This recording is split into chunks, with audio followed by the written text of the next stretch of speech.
That's what I like to see. Pockets getting hit hard, bro. Hard. Because somebody need to hold these players accountable for the stupidity they have been putting out. Welcome back, my dear viewers. I'm back with another very interesting and informative video that I hope you'll enjoy. Make sure to stay with me until the very end because you won't want to miss what's coming next. So, without wasting any more time, let's jump straight into today's video.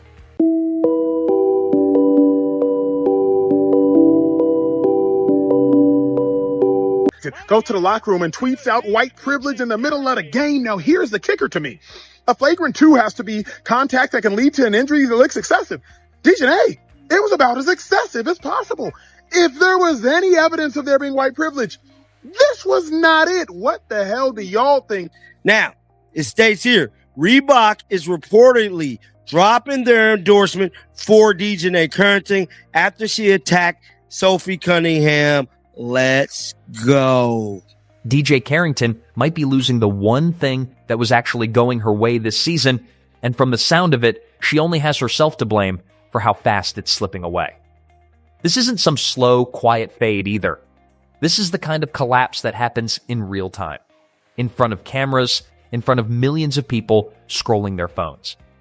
And it all traces back to a handful of decisions she made on the court over the course of a single week. Look at this here. Reebok is reportedly dropping their endorsement for Dijonai Carrington after she attacked Sophie Cunningham. Okay. And a bunch of people are saying this is true. You know, I don't know, but here it says, perfect. Good job, Reebok, for having a morals clause in her contract and enforcing it by pulling it.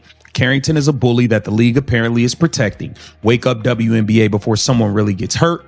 You'll get sued because we Americans won't stand for this abuse. Do you agree with me? Word is spreading that Reebok is quietly looking at cutting ties with Carrington, and the name being floated to replace her on the roster of endorsed athletes is not some random rookie nobody's heard of. It's Sophie Cunningham. Yes, that's Sophie Cunningham, the same player Carrington has spent the last week fouling like she owes her money. If this is actually true, it's one of the wildest turnarounds you'll see in sports marketing this year. Because a few months ago, nobody would have guessed these two names would end up tangled together in a shoe deal story.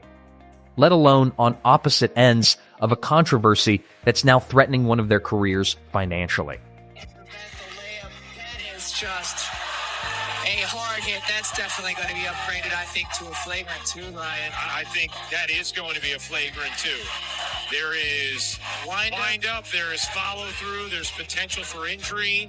Without Sophie Cunningham in a vulnerable position in the air. Oh, wow. Yeah, I mean, there's no question. WNBA player Dijonai Carrington of the Chicago Sky was ejected after a flagrant 2 foul on Sophie Cunningham in last night's WNBA game.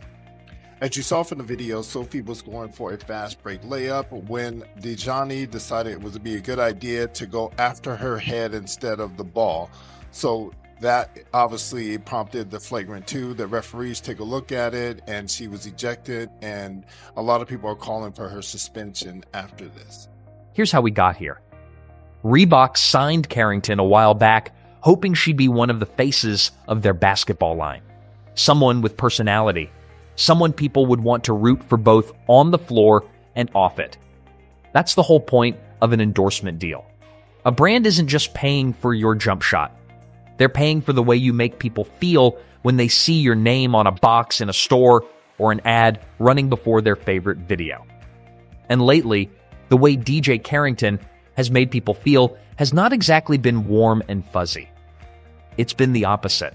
And brands notice that shift a lot faster than most fans realize. Because of the timeline of everything, and because of, if you want to call it the jealous nature, the legitimate hatred for somebody because of what they believe in and because of what they look like and because of how popular they are, I could say it's a targeted attack. Yeah, oh, clearly. I mean, I think most people believe that. But then on top of that, you know, it's not only white privilege she puts out there, she puts the next... in our next post, she puts the game date of the next time they're going to play the Fever. Yep. I mean, that's almost like it feels to me like it's a threat. In the span of one single week, Carrington picked up 3 separate fouls that had people rewinding the footage just to make sure they saw it right the first time. Not hustle fouls. Not the kind of contact you shrug off as 2 competitors fighting for position in a physical league. These were the kind of plays that make analysts go quiet for a second before they even know what to say about it on air. And every single one of them somehow found its way to Sophie Cunningham, which is exactly the kind of coincidence that stops looking like a coincidence after the 3rd time it happens in the same handful of days. Dijonai with another signature move yet again versus the Valks tonight. And then she put both hands up. Damn. What is she doing with her left hand? Look at her left hand. Just boom. Let me just poke you in the eye real quick. What is this goofball, uncoordinated individual doing, poking somebody in the eye with their hands up? Hands up. Dude, this is so bad. Hands up. Swipe for the ball with our right hand while poking the player in the eye with the left hand. You really can't make this stuff up. Hey. Now, look, physical basketball isn't new. Nobody's asking players to go soft out there, and toughness has always been part of what makes this league entertaining to watch. But there's a difference between playing tough and playing reckless, and a lot of people watching these clips felt like Carrington crossed that line more than once in a matter of days. That's not a one-off bad night you brush off after sleeping on it. That's a pattern, and patterns are exactly the kind of thing a brand's marketing team pays very close attention to when they're deciding who gets to keep wearing the logo on national television. Instead, Dijonai decided to post from the locker room on Threads saying white privilege. Cunningham herself admitted that she's been ejected for the exact same thing before and deserved it. Yet that card got played in seconds before the ejection even cooled off. Now, a sitting state attorney general just told an entire professional league that he will treat their hardest fouls as criminal assault. Florida doesn't even have a WNBA team. This is literally a warning, not a jurisdiction, people. You fucking clotheslined her. And I would be saying this about anybody, regardless of what the fuck they look like. But literally, right when the WNBA was really starting to become exciting. Then came the interview that turned a basketball story into something a lot bigger than basketball. After getting called out for the contact, Carrington didn't exactly de-escalate things the way most players in her position would. Instead of just owning the play and moving on, she brought up the phrase white privilege while talking about Cunningham, which took a conversation about a physical foul and turned it into a conversation about intent, motive, and everything else that comes bundled up in a phrase that heavy once it's said out loud in front of reporters. Whether you think that comment was fair or not, whether you think it was even remotely connected to what actually happened on the floor, one thing is true. It changed the entire tone of the story overnight, and not in a way that helped her case with anyone watching from the outside. Coach loves us. She didn't see the clip. You know what, Dijonai, she is a hell of a player. She's a great defender. And so she coached her for I don't know how many years up in Connecticut. So give her flowers, and she didn't see it, and that's okay. Me and Steph are great. Steph is great with all of us. And so it's really the outside noise that's trying to distract us, but we're good. And through all of it, Cunningham hasn't really thrown a single punch back, at least not with her words.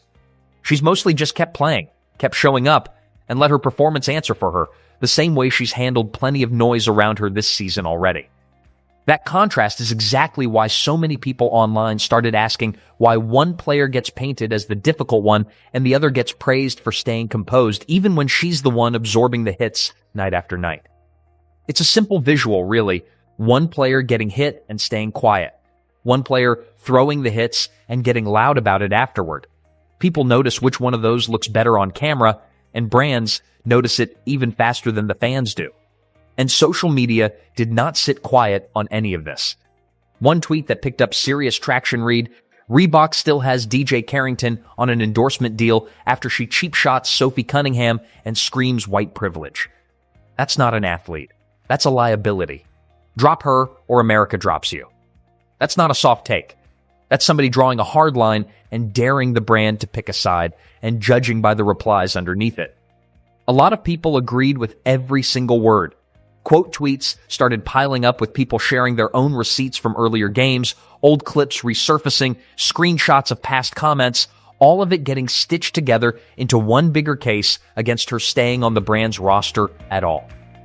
Dijonai Carrington is on the brink of being dropped by Reebok. And let me tell you what, man, this is not good for Dijonai Carrington at all.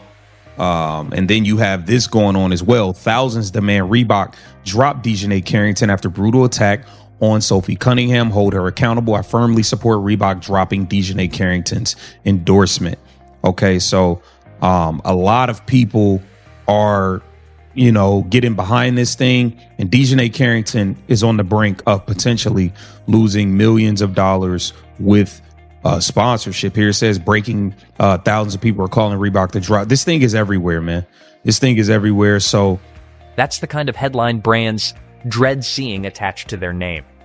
Because it's not just fans venting for a day and forgetting about it by the weekend. It's turning into an actual movement, with people openly saying they'll stop buying Reebok products entirely as long as Carrington stays on the roster of endorsed athletes. When customers start threatening a boycott over one athlete's behavior. That's the moment a marketing department stops debating internally and starts scrambling for a solution. Because lost sales are a lot harder to explain away in a quarterly earnings call than a bad foul is to explain away on a highlight show the next morning. Comment. She said she never once claimed that the assessment of the foul was white privilege. That was your assumption. All I could say is, if you are posting during the game, is my understanding, it doesn't take a genius to connect the two together. Sure, it's very vague, and that's kind of the criticism of this whole thing. It's a vague critique that has no relevance to what transpired. There was nothing about what transpired that had anything to do with white privilege. It's really that simple, right? I don't got nothing personally against her. I hate that her game doesn't have her in the spotlight right now because she had been playing pretty well. She had the Sky on a 3-1 record with her returning. This is just an L across the board for her, and she just continues to double down on it. And I like what Acho said. The rarest W for him. He said, the burden is on you for being clear, direct, and easy to understand. She left so much room for people to take that a million different directions. People that were supporting her were taking it a million different directions than she probably meant. And her inability to just chalk it up to, hey, I was frustrated. I had a lot of things on my mind, and I post that I shouldn't have made that post. That would have gotten her a lot more grace. But doubling down on this nonsense, I don't get it. I don't get why people support it, but hey, y'all got it. So Carrington tried to walk some of it back. There was a statement, some softer comments to reporters, an attempt to reframe the whole thing as heated competition rather than anything personal or intentional. On paper, that's usually the right move. Own it, soften it, move forward, and let the next good performance do the talking instead. But the backtrack hasn't landed the way these things normally do, because it came after 3 fouls and 1 loaded comment. Not after just one bad moment people could easily forgive and forget within a day or two. Once a pattern is already out there in slow motion clips being shared everywhere across every platform, a single apology doesn't really undo 3 separate incidents stacked on top of each other in the exact same week. If you are going to suggest that we should think critically about a statement white privilege when you at the Indiana Fever, you didn't give us much to think critically about. We, the interpreter, now have to try to figure out what exactly were you talking about? Well, common sense would deduce that you were talking about fouling a white individual and getting ejected for fouling that white individual. Now, as I said on social media and I will say in real life, if that is not what you were talking about implying, then that's on me. I will stand down and I will stand corrected. But the last thing I must again reiterate, so many people have asked you amongst others, well, then what are you talking about? We still have yet to get a response. All that Dijonai, you have told us is, hey, I wasn't talking about the foul. Well then, what were you talking about? I refuse to believe on behalf of everybody that is confused, we're not all idiots and you are the one genius in the room. That's just not the case. So I say this with all respect. I respect your intelligence. I respect your response. And you currently on the court hooping, so respect to you. But there's still a lot of errors in your thought process and thought pattern. And that's really the core problem here from a purely business standpoint, separate from anything about who was right or wrong on the actual plays themselves. Analysts breaking this down have pointed out that Endorsement deals live and die on one simple question.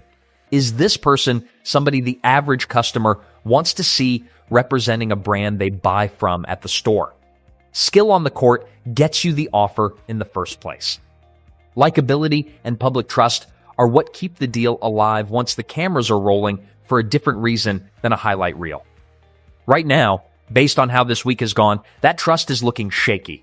And shaky trust is exactly the kind of thing that makes a brand start quietly shopping around for a replacement while the current deal is technically still active on paper.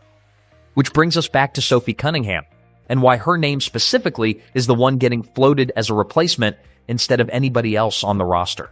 Cunningham already has her own signature situation brewing with Adidas, and normally that alone would make her an unlikely candidate for a Reebok deal, since athletes usually don't juggle competing shoe brands at the same time in this kind of sport. But according to what's being reported, Reebok is allegedly willing to get creative here, structuring something that would let Cunningham keep her Adidas shoe while still bringing her into the Reebok family in some capacity. Almost like a peace offering aimed directly at fans who have been asking the brand to make a change for a while now. It's an unusual setup, and it tells you how badly Reebok wants to fix its image right now, quickly and publicly, before more customers walk away for good. Thousands of people are calling Reebok to drop. This thing is everywhere, man. This thing is everywhere. So Dijonai Carrington, man, on the brink of losing it all, and you just did too much. I mean, a flagrant foul was enough, but the whole white privilege thing, nasty and uncalled for. Think about how strange that actually is for a second. A brand is reportedly willing to share space with a competitor's shoe just to bring in an athlete who represents the opposite of what's currently causing them trouble.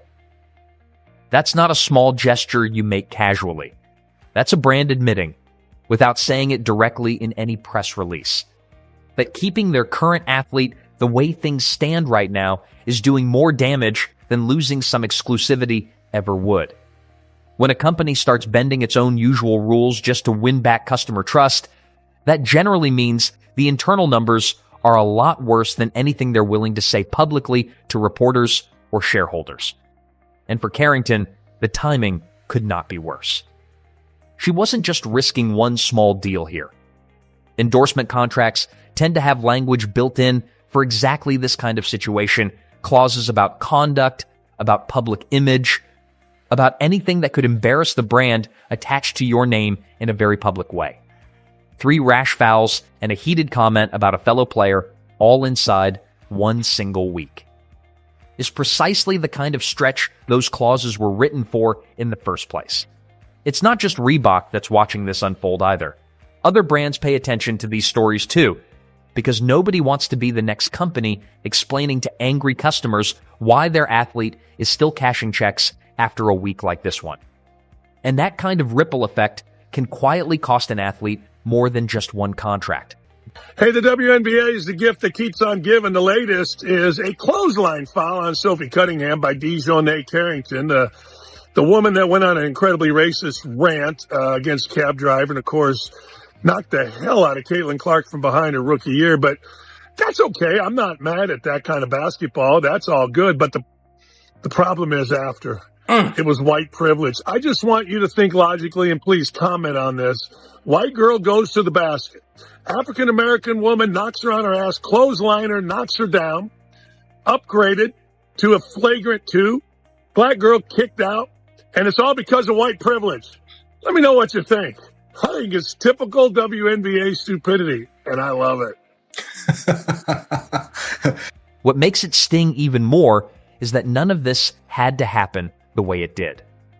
Fouls happen in basketball every single night, and most of them are forgotten by the next morning without a second thought. If Carrington had picked up one hard foul and handled the aftermath with composure, none of this turns into a story big enough to threaten a shoe deal worth real money. It's the combination that did it. 3 incidents back to back, a loaded comment thrown into the middle of it at the worst possible moment, and then a backtrack that came a little too late to change the narrative that had already formed online days earlier. Once fans decide someone is unpromotable, walking that label back takes a lot more than one polite statement handed to reporters after the damage is already done. There's also the timing problem nobody seems to be talking about enough.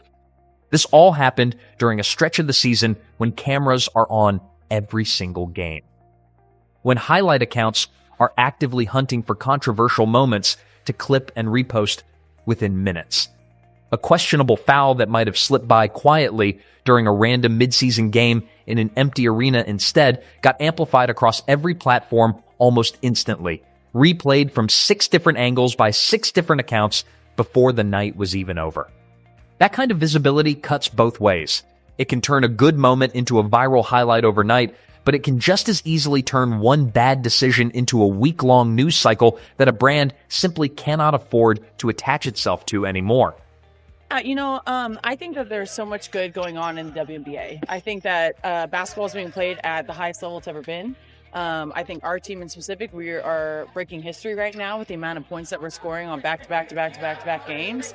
I think the Minnesota game, there's just so much distraction. I think the WNBA media, all we ever do is cover everything except basketball. And it's like, what are we doing? There's so much, you can talk about other things. I think those are great stories. I think it shows fans, who people are outside of the court. But I also think we got to keep the main thing. And I think when it comes to the Minnesota game, I think there is so much distraction. But the matchup between Miles and Kelsey was phenomenal. Our team, that game in particular was a great game. And so I think that there's a lot to be said, and I'm going to let people just do the speaking for themselves. But for me, I want to get back to basketball. Meanwhile, Cunningham keeps doing what she's been doing all season, playing through pressure, absorbing contact without complaint, and letting her game do most of the talking while everyone around her seems to be arguing about everything except basketball itself. Whether or not this Reebok situation actually plays out the way the rumors suggest, the optics right now genuinely favor her side of the story, and that's usually exactly the kind of moment brands are looking for when they're deciding who deserves the spotlight next season and beyond. So where does this leave DJ Carrington? Right now, in limbo, watching a deal she probably assumed was safe suddenly turn into a very real question mark, all because of decisions made in the heat of a handful of games over one rough week.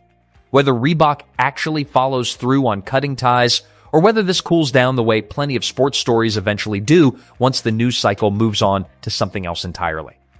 One thing seems pretty clear from where things stand today.